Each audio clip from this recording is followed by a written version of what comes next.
Welcome to my Samurai Champloo Anniversary Piano Tutorial Series. Starting May 27th, I'm uploading a tutorial for a tune from the soundtrack every Friday until I'm done uploading everything I've got.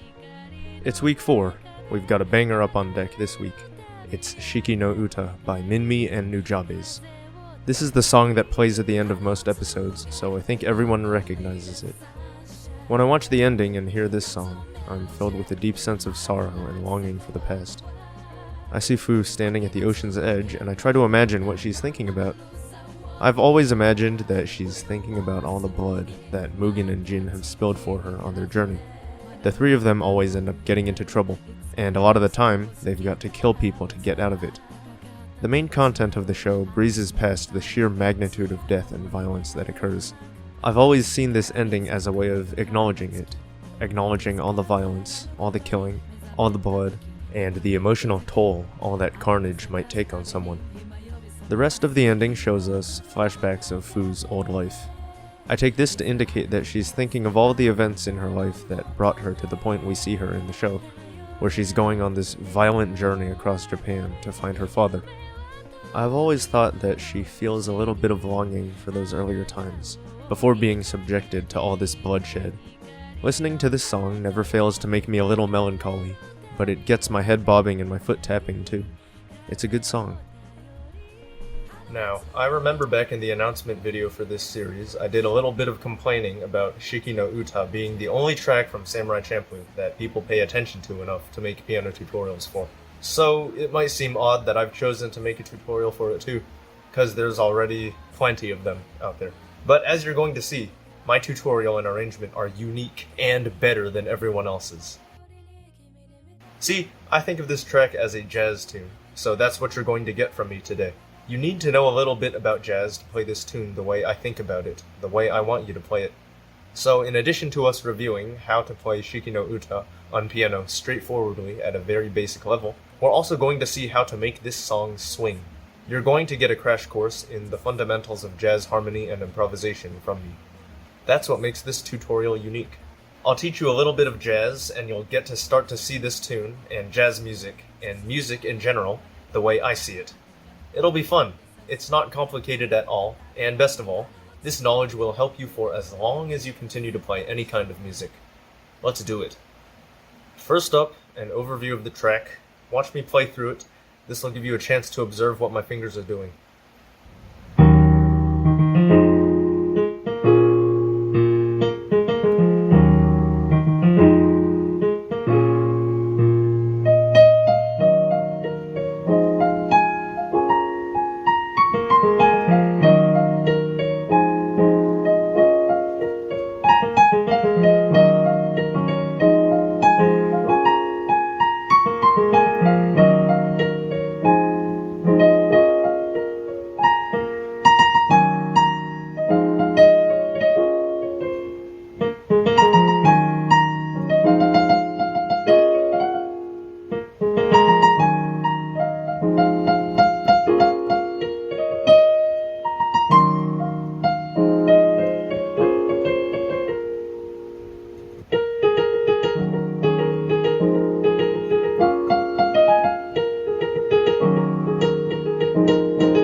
This song is in the key of B flat minor.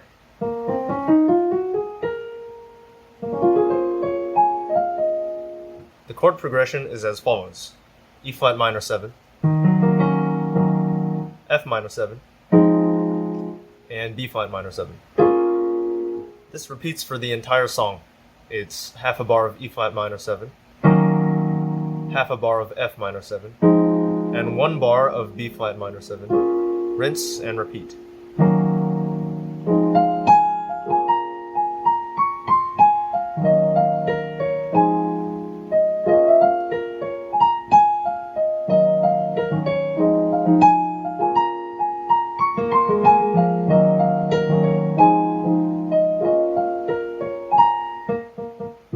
The original song embellishes the movement of the bass line a bit.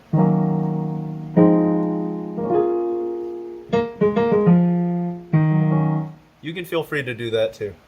In the right hand, we play MINMI's vocal melody. That's what it is most of the time, and the melody is relatively simple and repetitive.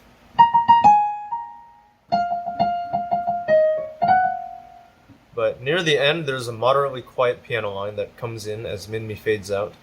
We'll play that an octave up at the end.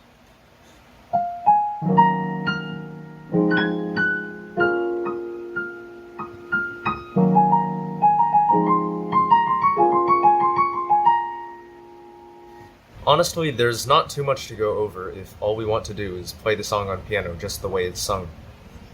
The chord progression for the whole song was pretty simple, just 3 chords, and we repeat through those. The vocal melodies that MINMI sung in the original song, I just lifted and pasted right into the right hand. Plus, you saw my hands when I was playing through the song, so you could see what my fingers were doing and when they were doing it. Okay, let's move on. Now it's jazz time. Let's begin. So, what the hell is jazz? Jazz is a lot of things. In my opinion, it's not that helpful to define it if you're trying to start playing it. More helpful to describe it. Here are a few characteristics of jazz that are not hard and fast rules. Syncopation, or placing the accents off the strung beats. So instead of this, maybe something like this.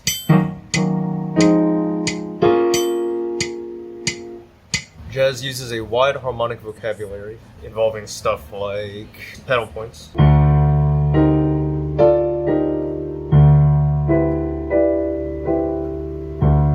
quartal harmony, or harmony based on stacking of fourths,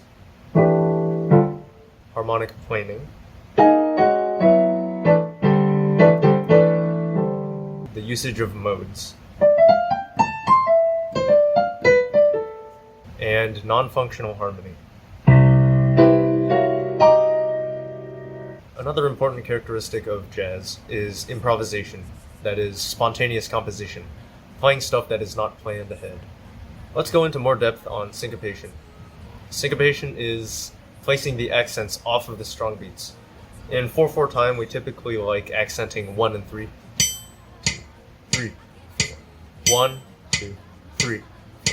But in jazz, we accent 2 and 4. That's why when you see a band leader counting off a jazz ensemble, they'll snap on 2 and 4. They'll go 1, 2, 3, 4, 1, 2, 3, 4. That's also why in straight ahead jazz, the drummer is usually clicking the hats on 2 and 4.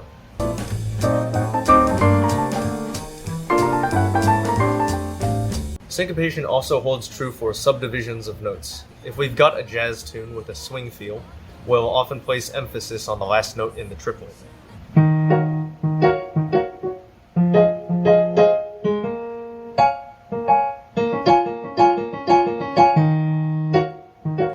Syncopation is a characteristic of jazz that's easier to wrap your head around more quickly.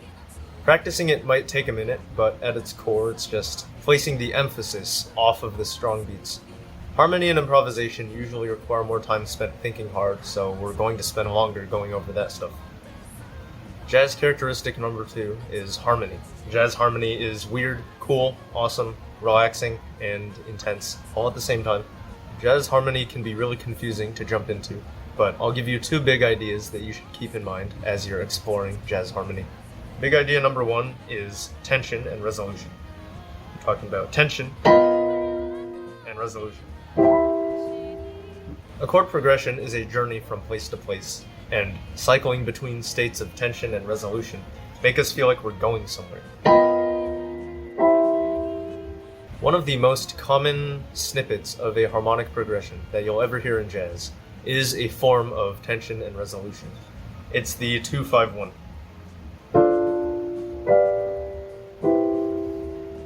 There's a 2-5-1 in C major, but for the sake of this example, let's say we're in G major, and let's talk about it from there.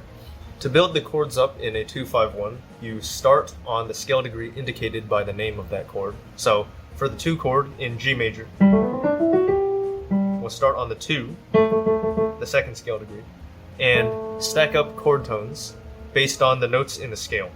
In G major, we have A, C, and E.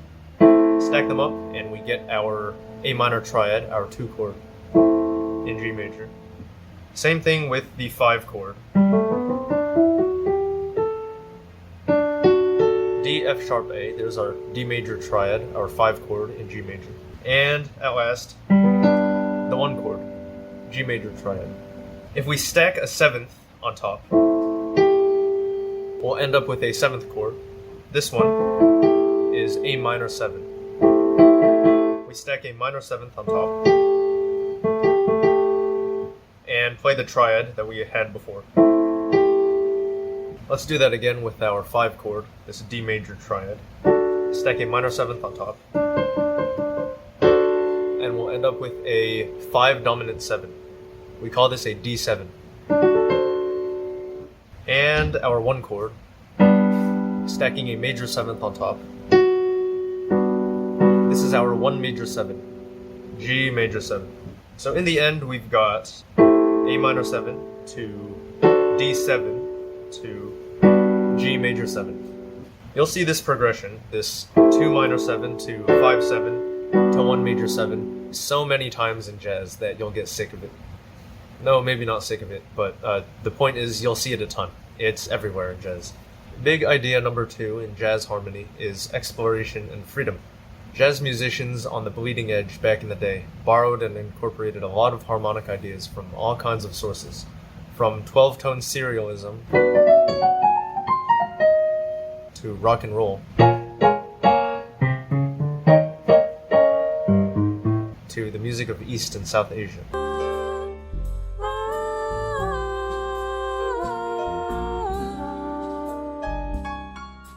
At the end of the day, the purpose of music, for the composer or performer, is to act as a form of self-expression. And I feel like jazz is a prime example of this truth. Follow in the footsteps of the jazz giants. If a certain harmonic tool or compositional technique catches your attention, use it. If you feel like it resonates with you, sounds cool, go for it. Explore and be free. Jazz characteristic number 3 is improvisation. Spontaneous composition. It's just like talking. You build up a vocabulary, you chain words into phrases, chain phrases into sentences. We'll get into this a bunch very soon, but that's the secret. Jazz musicians aren't just playing whatever random stuff pops into their head. They're thinking about what they're playing a split second before they play it, and then they play it. Just like talking. Now that we've gone over this overview of the characteristics of jazz, how do we apply them to Shiki No Uta to make the song more jazzy? Let's start with improvisation. Typically, when we're talking about improvisation in jazz, we're talking about improvising melodic material over the harmony to a tune. First, I will walk you through what I do when I'm getting ready to improvise, and then I'll tell you how I think a beginner who's never practiced improvisation should start learning to improvise. Step 1 for me is to start pulling small melodic fragments out of my library. Every improvising musician, myself included, has a mental library of melodies, musical phrases, and musical ideas, some short, some long. Some of these melodic fragments I came up with myself. Some of them I ripped from pieces of music I really like. I pull some of these fragments out of my library and transpose them to the key of the tune or section. Step 2 is I start playing and chaining these ideas together. Let's play Shiki No Uta.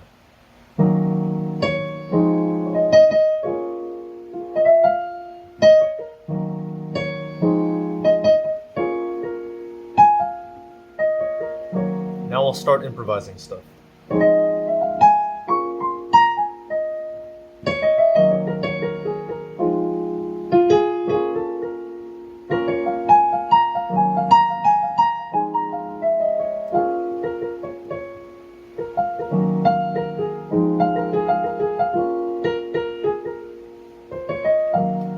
3 is, as I'm playing, I listen to what I've just played, and I use that as the basis for further improvisation. Maybe I'll repeat an idea, but shift it up or down a couple scale degrees. Maybe I'll fetch an old rhythm and play it again. Maybe I'll play an old idea in reverse.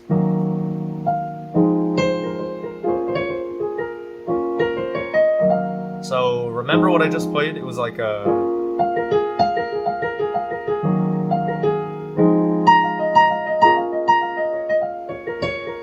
See how I just recycled that old idea? I saved the rhythm and just shifted it up and changed the pitches a little bit from here to here. Or was it here? I forget. I don't remember what it was. But you see what I'm doing.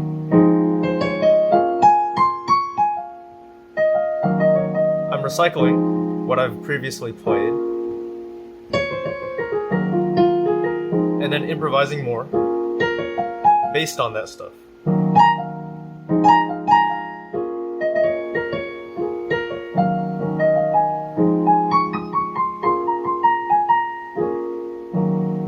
Step 4 for me is to continue developing fresh ideas. Just keep repeating this process until it's time to close out the tune. And if I happen to spontaneously compose something that I like as I'm playing, I'll keep note of that and remember that and put it in my mental library for next time.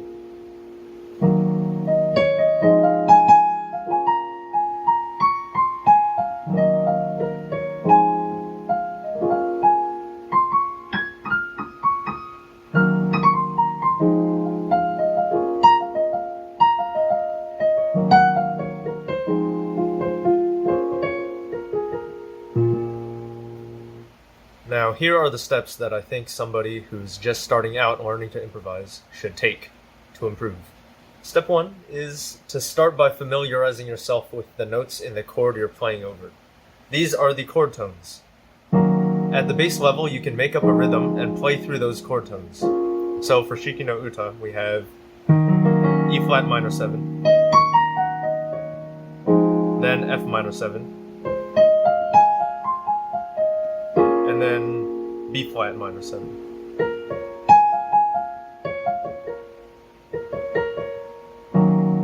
A good exercise my jazz band director from Davis told me about was just playing whole notes or half notes that work with the chord. This is a good way to get comfortable thinking of notes to play over a certain chord.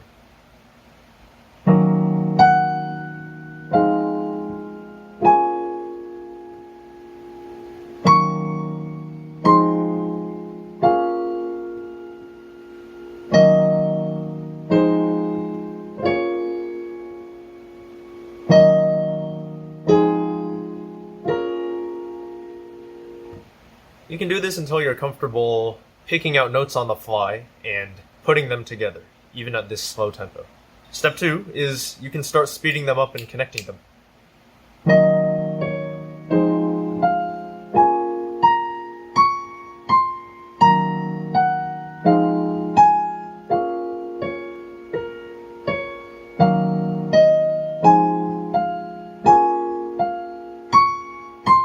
Step 3 is to start building up a vocabulary. This is like learning words and phrases to add to your mental library if we're to continue the analogy of improvising as talking.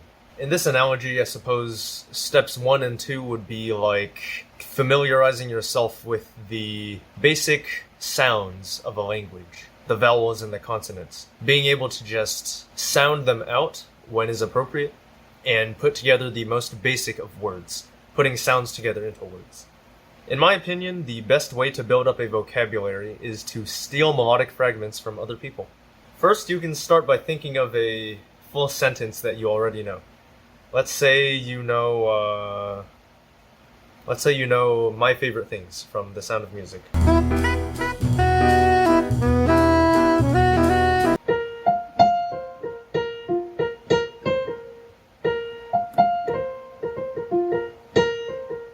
Then you can start ripping small melodic fragments from that tune. And boom, there's a phrase that you can use when you're improvising.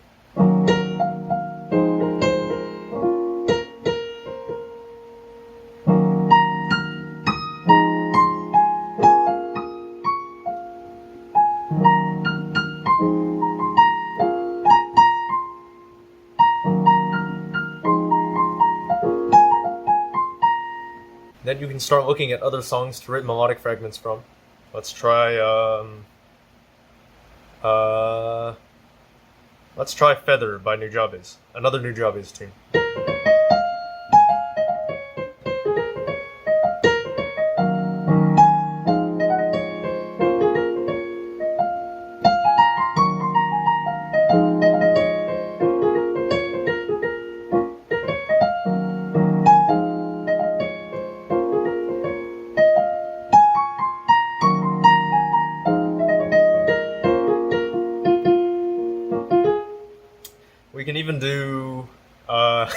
We can even do Polaris by Blue End Count. That is the 6th opening of My Hero Academia.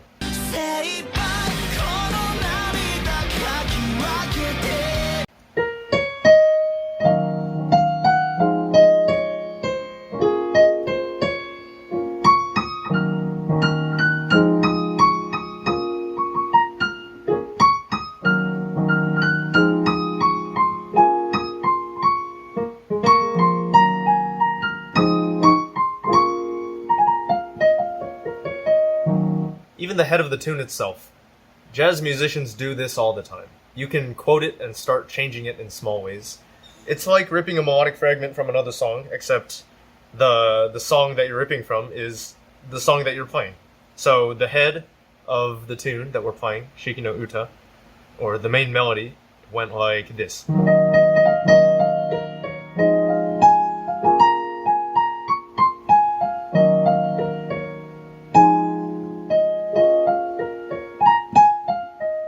Start ripping melodic fragments from that, and twisting them around and changing them.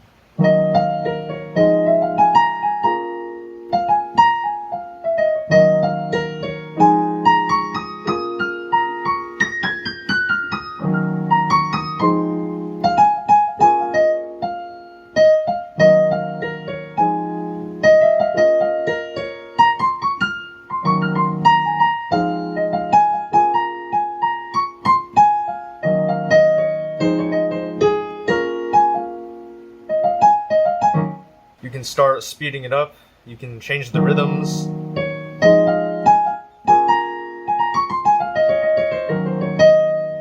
You can change the intervals, the distance we jump.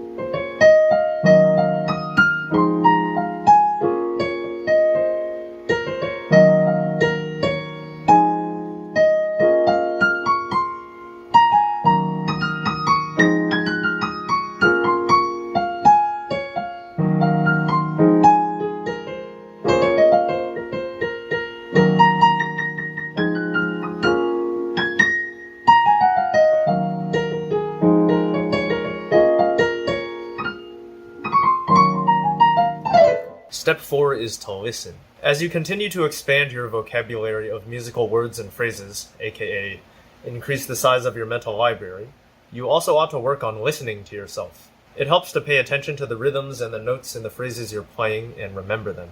If you played something that worked over some chords, keep it in mind and recycle it later. Boom! There's some new material to add to your vocabulary. And step 5, the last step. Keep expanding your vocabulary.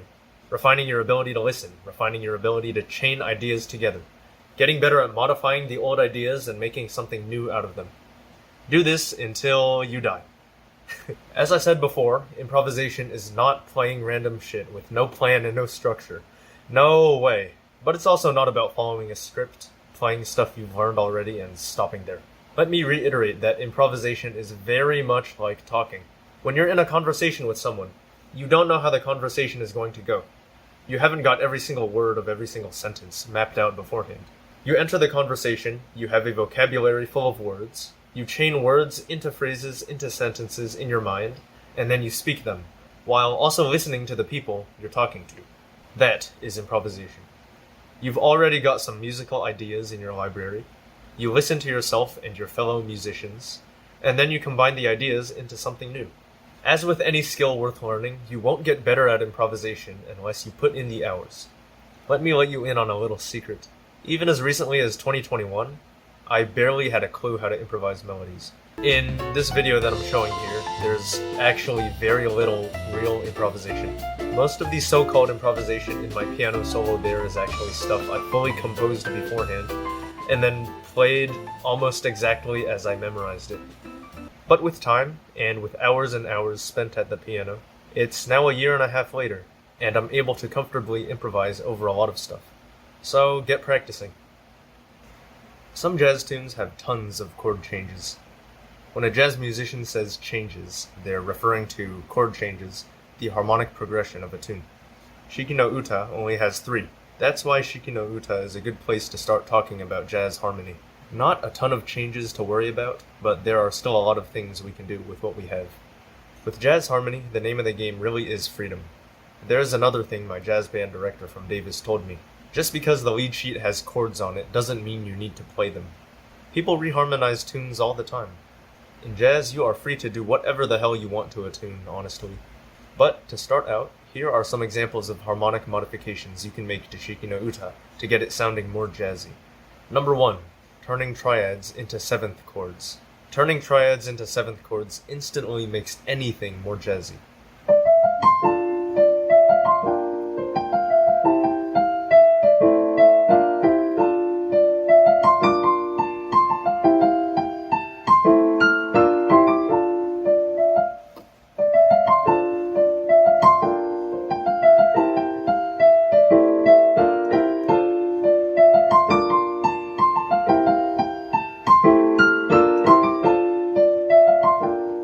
It turns out that Nujabes already did this for us. In the original version of Shiki No Uta, everything is already a 7th chord. See? Nujabes knows. Number 2. Playing chords in inversion. Inversion keeps the identity of the chord the same. All the chord tones are still going to be there, but it just changes the order the chord tones appear as you climb up them. Freshens things up.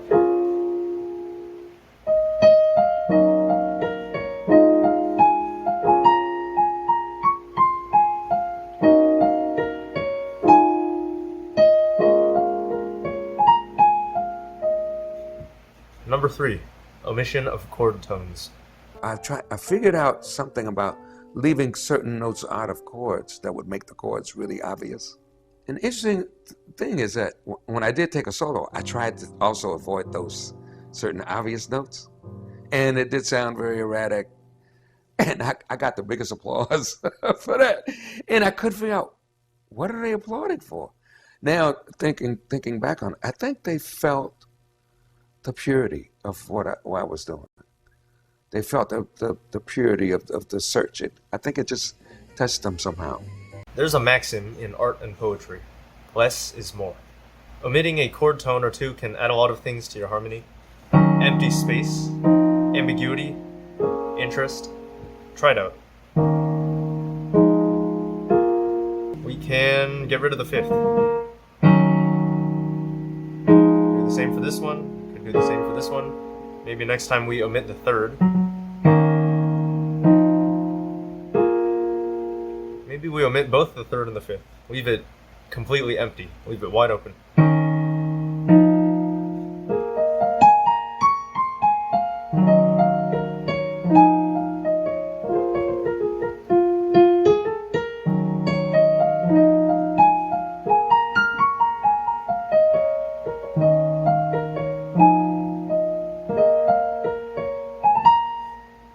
Number 4. Playing extensions. You get a chord extension by continuing to stack thirds above the root of the chord. You build your typical triads by stacking major or minor thirds in various configurations above the root. But if you keep going past the 7th, you get 9ths, 11ths, and 13ths. The 9th chord has the note that's a major 9th above the root in it.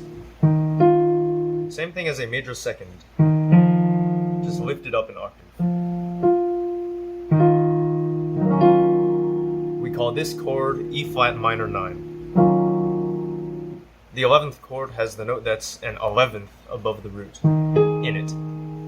Same thing as a perfect 4th, just lifted up an octave. Call this chord E flat minor 11, and the 13th chord has the note that's a major 13th above the root in it. same thing as a major sixth, lifted up an octave. We call this chord E flat minor 13. You can give your chords more jazz flavor by playing extensions. Now I hear you asking, how do I play extensions if my hands can't reach that far? Something that's common practice in jazz is leaving out the root to play extensions. Check out this E flat minor 9 where I've left out the root. Don't worry, your audience will probably know that it's supposed to be an E flat minor 9. People's ears are capable of assuming the root of a chord based on the context of the piece. So, if you've played the E flat minor 7 for them before in this spot, they'll probably assume that the next chord you play there, in its place, will be related to it somehow.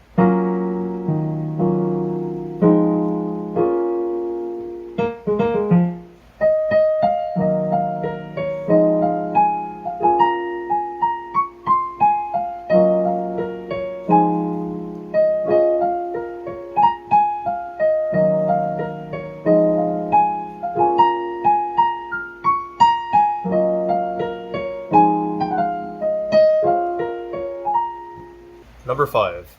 Playing extensions in inversion and omitting certain chord tones. Another answer to the question that I posed earlier, how do I play extensions if my hands can't reach that far? Is play the extensions in inversion. That way you'll be able to reach everything. Plus you can pick and choose chord tones to keep or leave out. So we had this E flat minor 9. We could choose to invert it, move the E flat off of here, and play it here. Maybe omit this one. Maybe omit this D flat. So instead of playing this, or this, or this, we could play this. Or maybe we want an E flat minor 11 in inversion. We can get rid of this down here, move it up here. Maybe we want to get rid of it altogether, so there it goes. Move this A flat down here, so we end up with this. And maybe we want to get rid of the B flat also, so we end up with this.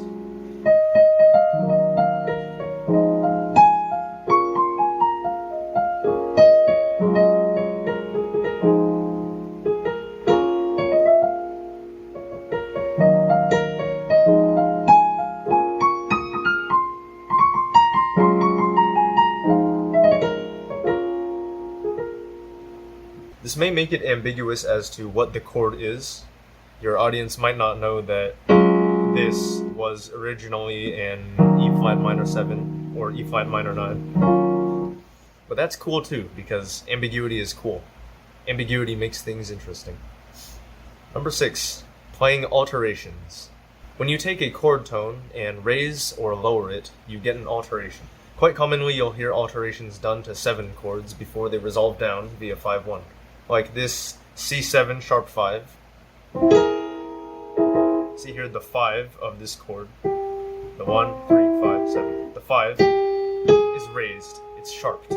So here's the C7 sharp 5, resolving to F major 7.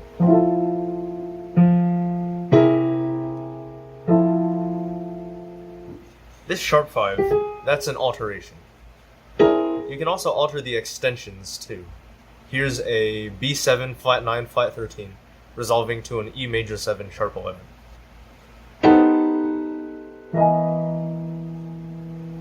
All it is a B7 chord, which is a B major triad with a minor 7th on top, with an added major 9th interval,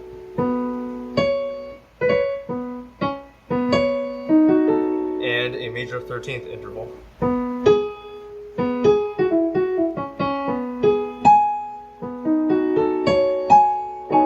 But they both get flattened. And the notes are scooted around a little bit. So this, I moved up here, and this, I moved down here.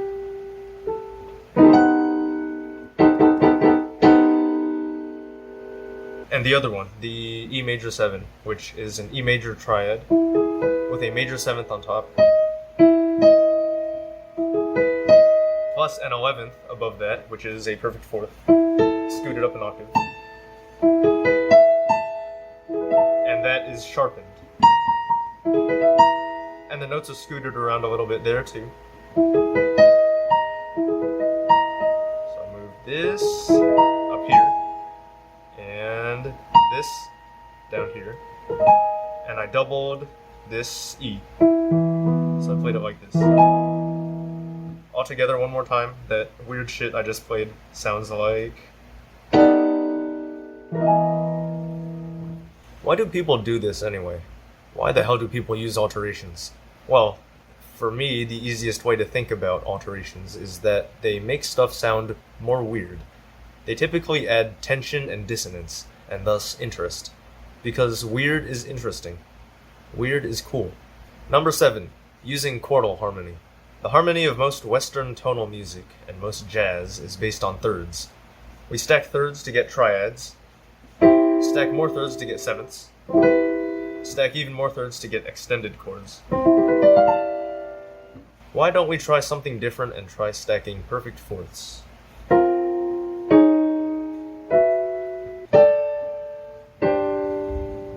These are chords made of stacked 4ths, starting from the roots of the old chords, E flat, F, and B flat.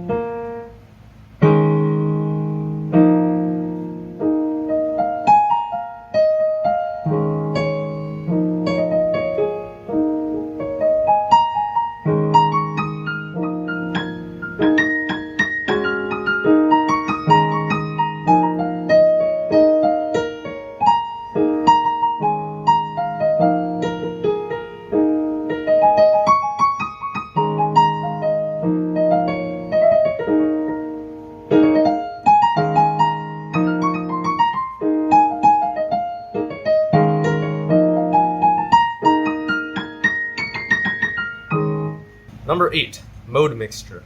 Mode mixture refers to the borrowing of chords from other parallel modes, usually the major mode if the piece you're playing in is in a minor key, and vice versa. For example, since Shiki No Uta is in B flat minor, we can borrow a B flat major triad and replace our B flat minor 7 with it.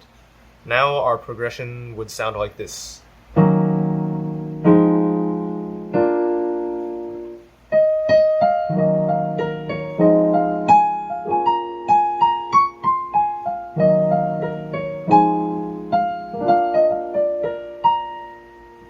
We might also borrow the dominant 7th chord, the F7, from B flat major.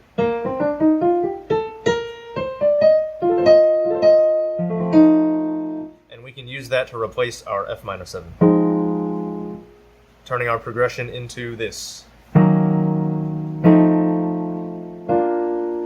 We can also turn this this borrowed B flat major triad into a B flat major 7.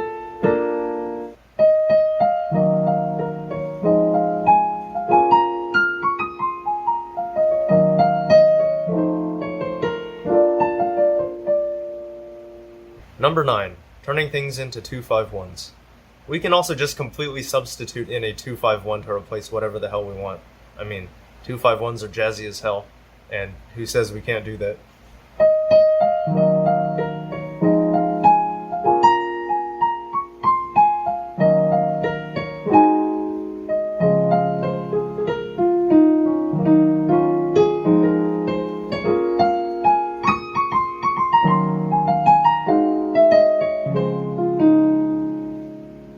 And number 10, mix and match all sorts of stuff together. Now that you have all these harmonic tools in your toolkit, all that's left to do is start using them. Mix and match them. When you feel them calling to you, use them.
This is our final product, Shiki No Uta Jazzified, taking everything we've learned about jazz harmony and improvisation and applying it to this tune.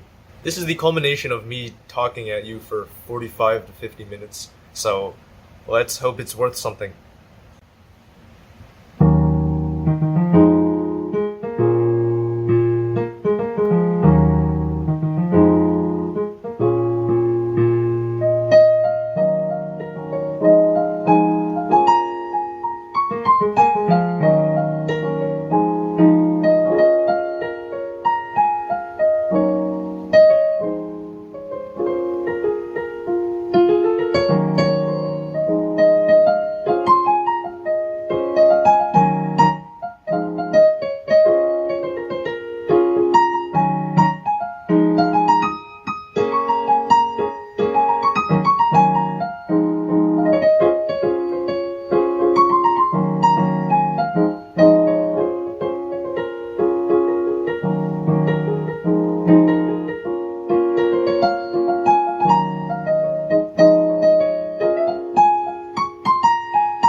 Okay, that was a doozy.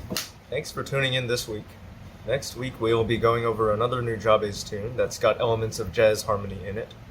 I planned to cover that tune after this week's tutorial because some stuff that we covered today will be applicable to next week's tune too. See you then.